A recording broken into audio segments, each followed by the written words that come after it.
All right, welcome to Inside Sales Frontline Q&A. This is a series in our Inside Sales studio. I'm excited to have you with us for today's topic, which is best practices for dealing with the gatekeeper, something that's deeply important to many of us. My name is Jen Gergen.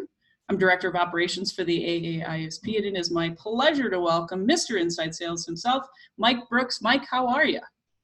I am doing well. Great to be here today.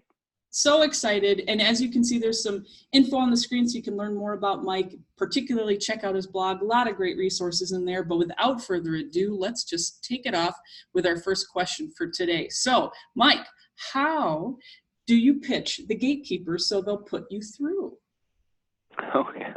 Well, first of all, that's a great question. And let me just back up and say gatekeepers, right? They cause a lot of call reluctance. It's hard to deal with them. And there are a set of best practices we're going to go through today. And the number one, do you pitch the gatekeeper so they'll put you through? Generally, you don't pitch the gatekeeper. And I know that that may be strange to some people who think, well, they need to know how great my product and service is. Actually, they don't. Their jobs primarily, about 70% of gatekeepers are simply receptionists. Their job is to put you through. What they need to know from you is your full name, your company name, and the person you're looking for. And then they'll put you through after that. If you start pitching them, they'll be alerted that you're a salesperson, and they've been taught to not put salespeople through. So again, you don't want to pitch the gatekeeper. Instead, you want to provide the information he or she needs to pass on to the decision maker. And if you do that, again, using a set of best practices we'll talk about here in a moment, you'll be put through 70 to 80% of the time. I got to say, personally, I am often the gatekeeper with my role as operations. It's very, very often that I'm answering the call to bring somebody to a higher level with leadership because I'm this, I'm higher than the receptionist, but I'm not quite the decision maker. And so there's often this feeling that people do have to pitch me. And it's like, man, I smell it. You're right. I'll smell it a mile away.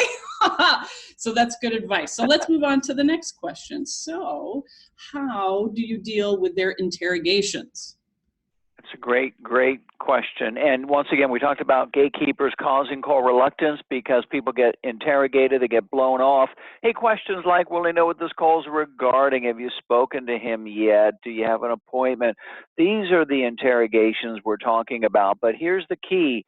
Truth is, again, about 70% of the time with gatekeepers, you're actually causing these interrogations because you're not using a best practice approach that does a number of things. Number one, usually and many times, sales reps will call and say, this is Mike calling. Well, Mike who? Mike Brooks. Well, Mike Brooks with what company? With the ABC company. Well, what the heck do you want? So the interrogations usually are the result of giving incomplete information and not using a best practice approach.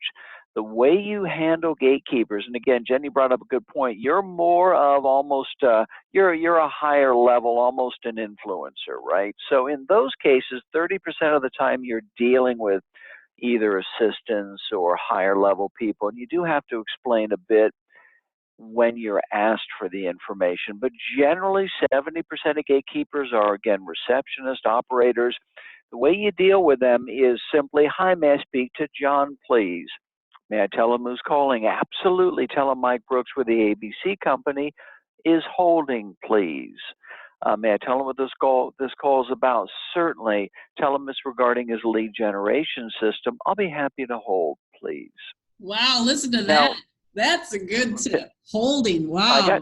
Great. I'm telling you, that's an instructional statement. And again, most operators, receptionists, they will take direction. Believe it or not, I'm gonna shock people. Their job isn't to interrogate you. It's not to screen you out. Now, if you're not following that best practice approach, it may feel like that because you're getting screened out so much. But just try the technique exactly as I've outlined it there.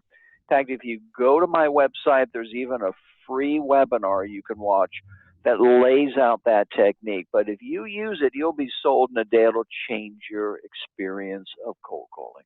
Wow, great. tip. Okay, let's take it to the next question. So, what are the best ways to get to the right person if you don't have their name? Okay, great question. Now, this is what and all of these situations, by the way, are recurring selling situations, and that's the good part because we can prepare a best practice approach for them. So if you don't have someone's name, the approach goes like this. Ring, ring, operator or door, receptionist answers, and here's what you say. They say, hi, so-and-so, so-and-so, can I help you? You say, yes, I need a little bit of help, please. And then you have to stop. Don't talk. Don't say, I need a little bit of help, please. I'm looking for the person who handles your XYZ. No, no, no. You have to let them buy in. Oh, yes, I need a little bit of help, please. What can I do for you? How can I help you? Thanks a lot. I'm looking for the best person to speak to regarding your online marketing. Who would that be, please?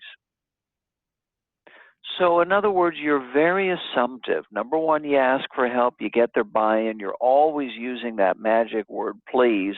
And you're not asking, do you know who would? See, now you're making them work. Do you know who I would? No, I'm not here to be a detective for you and to help you figure out our phone tree and our, no, no, no. Hi, who would be the best person for me to speak to?